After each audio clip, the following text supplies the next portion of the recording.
Welcome to the best of first-person episodes from Phantoms and Monsters. Please like, subscribe, and hit the bell icon so you'll be notified of all future uploads. Tall gray hairy biped observed in Michigan woods.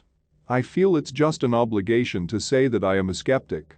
I've been trying to convince myself I didn't see a large hairy humanoid thing in the woods all those years ago, but I did. This was somewhere around the mid-2000s when I was in middle school. I was staying at a friend's house for the night in the backwoods of Michigan. For privacy we'll say his name is Jay. Immediately behind Jay's house was a few acres of woods that led to a lake. If you went straight back into the woods from his backyard, there was a path that went straight to the lake, which was intersected at 90 degrees by another path about halfway to the lake. Probably a quarter mile from the backyard to the lake. If you went straight down the path from the backyard, then turned left at the intersection, the path was a downhill grade, followed by a flat portion, followed by an uphill grade, which eventually ran into a two-lane country road, one of those 55 miles per hour ones that goes on for miles, with not so much one or two houses for miles. It was late in the afternoon and the sun was just starting to set. We, being middle school boys, were running around the woods all afternoon playing with fake guns and stuff. Good times. Absolutely nothing leading up to this point was strange.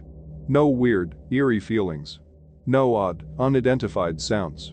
No paranoia or ghost stories prior to playing in the woods. Just two kids running around having a great time outside. Well, we were basically pretending we were army guys. At one point, Jay decided to run off saying something about flanking the enemy. He dashes off to my left. I started creeping through the woods pretending to shoot down bad guys as I went. I found myself standing at the intersection described earlier. Straight forward was towards the lake. To the left was the path that went down, then back up to the road. I was standing looking diagonally between the two paths when I hear some faint sound slightly off to my right, towards the lake. What I saw made my whole body tingle, in the worst possible way.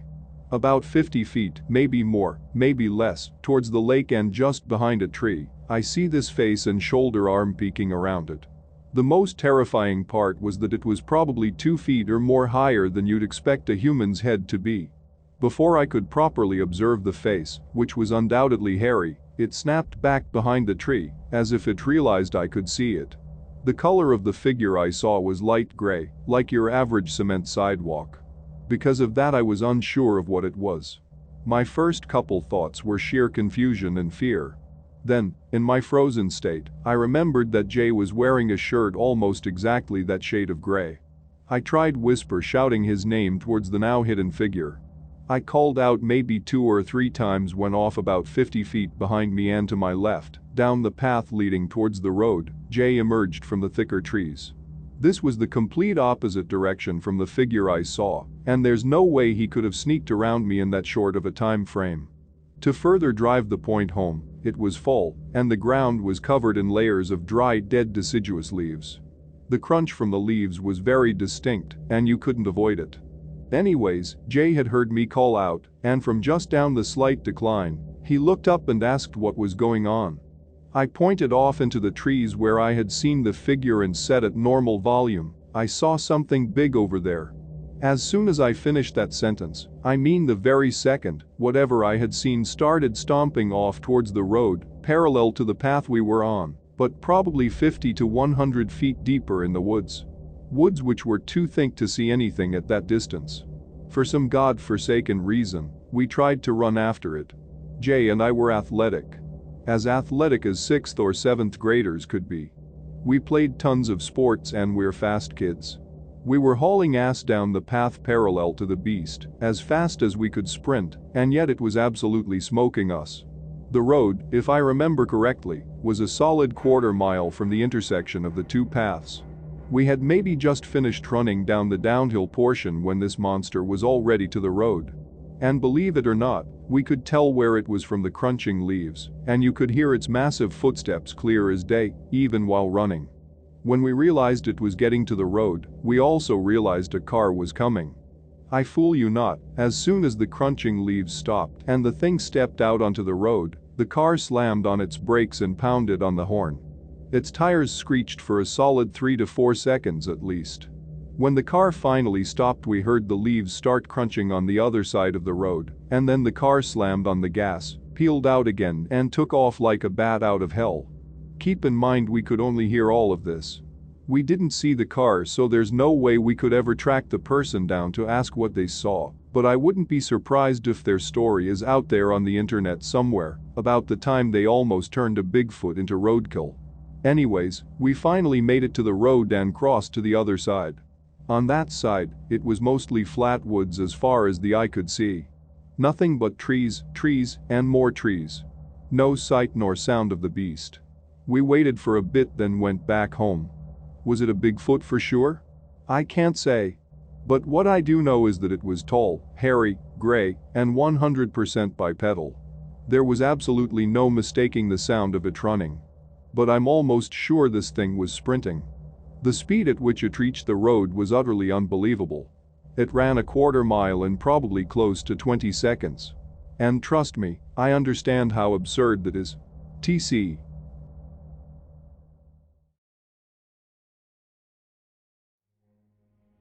Unknown hairy creature, possible Bigfoot, charges hunter in Georgia woods. I come from a family of hunters. It was not uncommon for my mom and stepdad to go out early morning and not come home until well into the night on occasion. In rural Georgia, it is fairly common for landowners to lease out their acres for hunting to different folks depending on the seasonality and the type of hunting they are doing, and deer season for archers begins at the end of the summer. My mother has this story that I loved to hear as a child that as an adult had a horrifying twist. One afternoon, my parents struck out to hunt for the day. The land they leased that particular year ran alongside a power line route. These routes are clear-cut through woods and create a man-made field. A hunter can set their tree stands up in the thicket surrounding these fields and wait for grazing animals to come by. Around dusk, my mom started to look out for my stepdad to come and pick her up. He would usually help her get situated in her stand, then go and find his on set up further down the trail. As the sun began to sink, she saw him walking down through the power line clearing. My stepdad is a brolic type man that has a wide gait in his walk. He swings his arms a bit as he walks. I mean, it's kind of similar to a caveman to me. Even in the low sinking light, she could make out his silhouette and could see that he was zigzagging from side to side of the clear-cut field. He'd obviously forgotten where they had set her stand up and was trying to find her, so she stood up and waved her hands to get his attention. At that moment, the creature she thought was my stepdad noticed her. It dropped down to all fours and darted into the woods, making a strange low growl as it did. She waited for what seemed like an eternity for my stepdad to come and get her. She was terrified and in tears. This was a story shared many times in my childhood when I asked for a scary hunting story. They have plenty of them. It's not that I didn't believe my mom, but we all know that the night can play tricks on us and heighten our imagination. So when I asked for this story in my teenage years, imagine my surprise when my stepdad spoke up.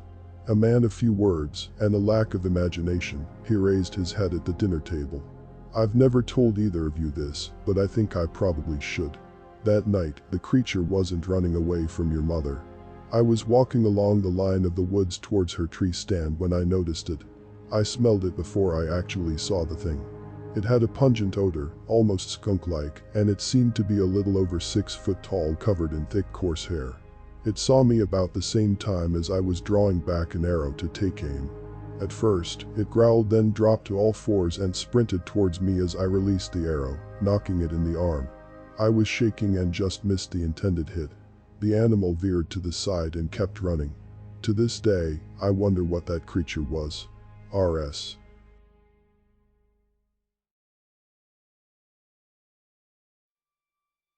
Possible Sasquatch encounter in Seminole County, Oklahoma. For some background, I used to live in Oklahoma, more towards the central part of the state near I-40. I grew up there and have spent most of my life there until recently, job relocation. I also had about a 25-mile commute to drive every day. I used to work a mid-shift at a radio station, so my work schedule was from 4 p.m. to midnight. I used to drive home in the dark all the time. Sometimes I would end up working overnight too and come home in the early morning. It's not uncommon to see lots of wildlife in this part of the state. I don't know how many times I've had to dodge deer and coyotes on the way home. I will also say that I'm no stranger to the woods or the wildlife within. I'm an avid hunter and fisherman. I've seen elusive animals here, mink, river otter, black bear, and heard mountain lion, but I don't know what I saw one night. It was like any other night. I had got in my car at a little past midnight, tired and ready to go home. Started driving and got out of Sasquatch. I would also say that the roads that I had to drive were very curvy. It's because there is a lot of native land in Oklahoma. This was Seminole County, and the roads often have to weave around that in random oil leases. So after the curves in the road, it straightens out because about 2 miles ahead there is an intersection with a different highway. So when you come out of the last curve, the road goes up a large hill and then drops down into a low but very wide valley. The width of the valley is probably about a mile wide. So when I topped the hill, my headlights shined in the bottom of the valley. That's when I saw whatever it was. It was just on the incline where my light just barely reached. It was large and brown in the middle of the road. I kinda thought it was just a glare of my glasses until it moved. It went off the left side of the road. I don't know what it was, but I saw it for about 4 seconds. I could tell that it was hairy and it was very big. If I had to take a guess, I would say at least 7 feet tall. I could not see appendages that well, but I could see some sway because when it got off the road it reached out to part the grass. The ditch was full of about 7-foot tall grass and river cane. After it was off the road I could not see it.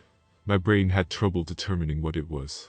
The only thing I could rationalize would be a bear, but it was not the right color. Or it could have been a horse on its hind legs, but it wouldn't have been able to reach out like it did. It didn't scare me, except for the fact that I thought I would have to dodge it in my car. I really want some opinions of what it was. My best guess is that it was Sasquatch. Part of our state is known for it. The main cryptid for our state is the octopus, but it definitely wasn't it. HT.